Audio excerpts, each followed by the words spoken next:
মানে ডাকসু নির্বাচন এমন একটা সময় হয়েছে, ডাকসু নির্বাচনে বিশ্বাস করেন, ডাকসু নির্বাচনে শুধুমাত্র বাংলাদেশ টাইমসের কারণে আমি মিডিয়া অ্যাভয়েড করতে বাধ্য হয়েছি নির্বাচনের 7-8 দিন আগ পর্যন্ত। আপনারা অনেকেই সাক্ষী আছেন যে মাল্টিমিডিয়া আমাকে আপনারা পান না এবং আপনারা আমার উপর ক্ষুব্ধ হয়েছেন কেন আপনাদেরকে আমি সময় জানাই না।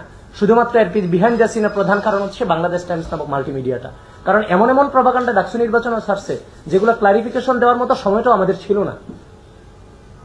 যেমন আজকে মানে কিভাবে সম্ভব এই যে সাংবাদিকরা বিগত দীর্ঘ দুঃশাসনে এত নির্যাতন হইল, নিপীড়ন হইল, নিষ্পেষণ হইল এবং এই গণ অভ্যুত্থানে সাংবাদিকদের ভূমিকা চরমভাবে ছিল। আজকে শুধুমাত্র এই ধরনের ভুইফোর পোর্টাল কিংবা এই ধরনের পোর্টাল মানে হচ্ছে একটা গোষ্ঠীকে প্রমোট করার জন্য যে পোর্টাল, সেই পোর্টালের সাংবাদিকতার কারণে আজকে আপনাদের পুরো সাংবাদিকতার উপর দোষ আসছে। আমরা বলতেছি হলুদ সাংবাদিকতা, আমরা হলুদ সাংবাদিকতার একটা ভিত্তি থাকে, একটা হলুদ সাংবাদিকতার একটা ভিত্তি থাকে। এটার কিসের ভিত্তি, কোন ভিত্তিতে? এখন যদি হয়তো তারা যদি মনে করতে যে হ্যাঁ তাদেরকে কেউ বলছে এই ধরনের কথা, তখন মায়েরকে প্রশ্ন করতে পারতো, আমাকে প্রশ্ন করতে পারতো যে আমরা এটা বলছি কিনা। এটা না বলে এভাবে নিউজ ছড়াই দিতে পারে একটা পোর্টাল, নিউজ পোর্টাল, সেটার মধ্য দিয়ে আপনাদের ইজ্জত সম্মান মান যাচ্ছে না? আপনাদের সাংবাদিকতা কি প্রশ্নের মুখোমুখি পড়তেছে না? আজকে এই পোর্টালটা করছে, কালকে আরেকটা পোর্টাল করবে, বিশ্বাস করবে না কেউ।